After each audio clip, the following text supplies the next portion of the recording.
And I want to play part of this from your special. Listen. There are millions of cheap seats in the world today, filled with people who will never once step foot in that arena. They will never once put themselves out there, but they will make it a full-time job to hurl criticism and judgment and really hateful things toward us. And we have got to get out of the habit of catching them and dissecting and holding them close to our hearts. We gotta let them drop on the floor. Don't grab that hurtful stuff from the cheap seats and pull it close. Don't pull it anywhere near your heart. And the cheap seats are like, in 22 years of doing this work, I've never seen the cheap seats like they are today. Yeah. Oh, Twitter is filled up. You call them cheap seats, I call them haters.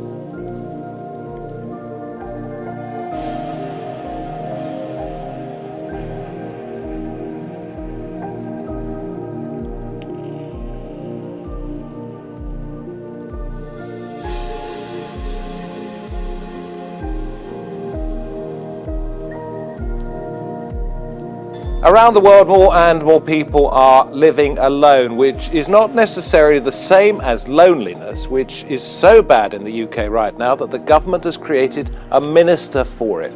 Researchers say suffering through it can be as lethal as smoking 15 cigarettes a day. What is loneliness? How do we define that in kids? Yeah, and that's important because loneliness is really a subjective feeling, right? So you can be lonely in a crowd. Right. So it's not really about kind of having people around necessarily, it's how the individual feels themselves. Okay. Yeah. Okay. So that's a clear distinction to make. So I just think, I agree with it, this is such a huge problem. It's like solving the problem of humanity. You can't, I mean, loneliness is part of the human condition. You can't just say, well, I'm a minister and somehow loneliness will be solved. There are significant and very real health risks that are associated with this. Very much so. Loneliness now is a greater public health concern than obesity and smoking combined. People don't think of loneliness as a problem or something they think, well, I'm sad. They don't identify the loneliness, but it's absolute work. You have to take it seriously. I think it was quoted in that report that a personal misfortune is becoming a social epidemic. What are the consequences, do you think, of that as somebody who studies people's minds and the way they work, Jackie? You mean that loneliness is a it's a personal misfortune, but it's becoming a social epidemic. If it's an epidemic, what are the consequences? Well, the consequences are more depression, more early death, premature death, more of a sense of polarization in the society that we've been seeing, especially in America, where one side can't imagine even talking to the other side.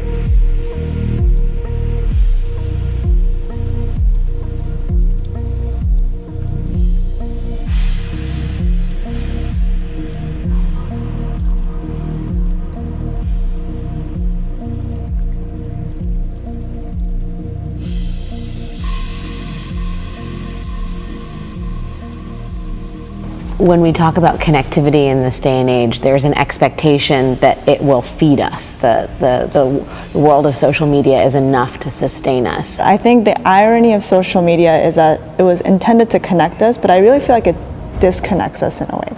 You know, on social media, you don't put out many vulnerable sides to you. Oh, my life is perfect, everything is going great in my life. You put filters on your life, you put different things on your life to make your life look really great. And in that process, I feel that maybe you're not totally being honest with yourself, you know, and honest with other people.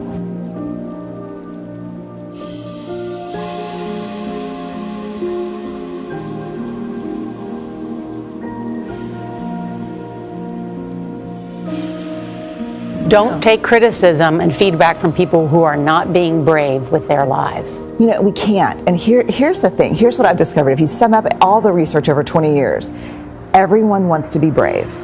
No one wants to be vulnerable. Yeah. And that is the rub. You know, that is what will reconcile our entire adult lives, is how do I be brave with my life, with my work, with my partner, with my kids, and stay safe and armored at the same time? And the answer is you don't.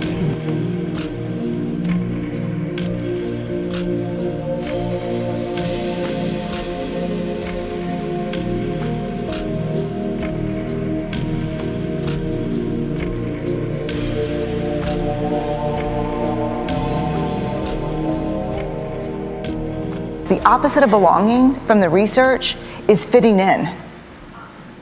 That's the opposite of belonging. Fitting in is assessing and acclimating.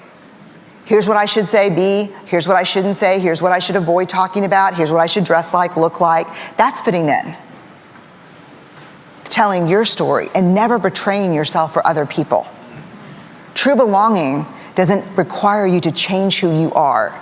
It requires you to be who you are. And that's vulnerable.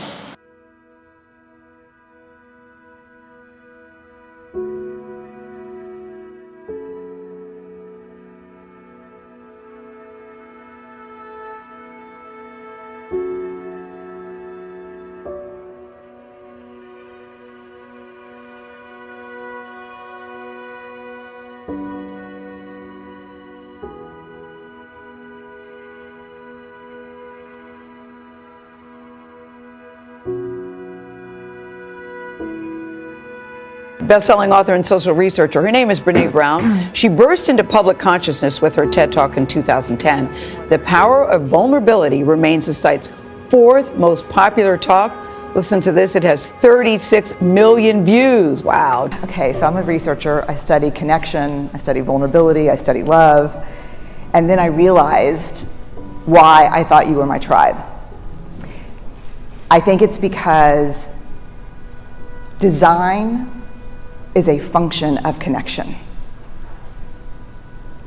There is nothing more vulnerable than creativity. And what is art if it's not love? And a quote comes up. And I read it, and this is what it says. It's a quote from a speech that he gave in the early 1900s at the Sorbonne, and a lot of people call it the Man in the Arena speech. And this is the passage that changes my life. It's not the critic who counts. It's not the man who points out how the strong man stumbles or where the doer of deeds could have done it better. The credit belongs to the person who's actually in the arena, whose face is marred with blood and sweat and dust, who, at the best, in the end, knows the triumph of high achievement, and who, at worst, if he fails daring greatly. So the moment that I read that, I closed my laptop, and this is what shifted in me. 3 huge things. First, I've spent the last 12 years studying vulnerability, and that quote was everything I know about vulnerability. It is not about winning, it's not about losing, it's about showing up and being seen. And if you're going to show up and be seen, there is only one guarantee, and that is you will get your ass kicked. That is the guarantee. That's the only certainty you have. If you're going to go in the arena and spend any time in there whatsoever, especially if you've committed to creating in your life, you will get your ass kicked. So you have to decide at that moment, I think for all of us, if courage is a value that we hold, this is a consequence. You can't avoid it. The third thing, which really set me free, and I think Steve, my husband, would argue has made me somewhat dangerous, is kind of a new philosophy about criticism, which is this. If you're not in the arena also getting your ass kicked, I'm not interested in your feedback. Period. That's it.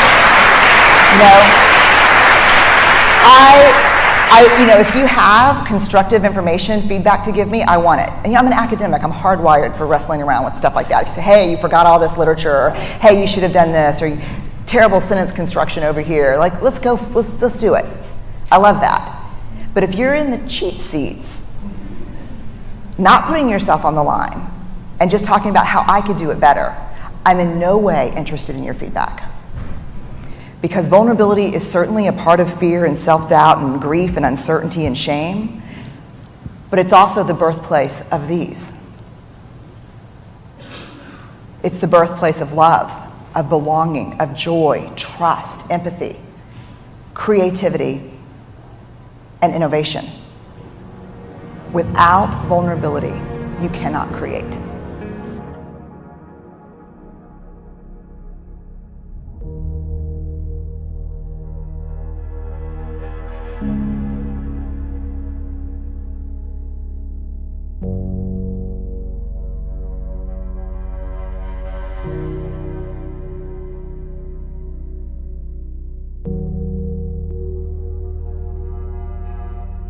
you.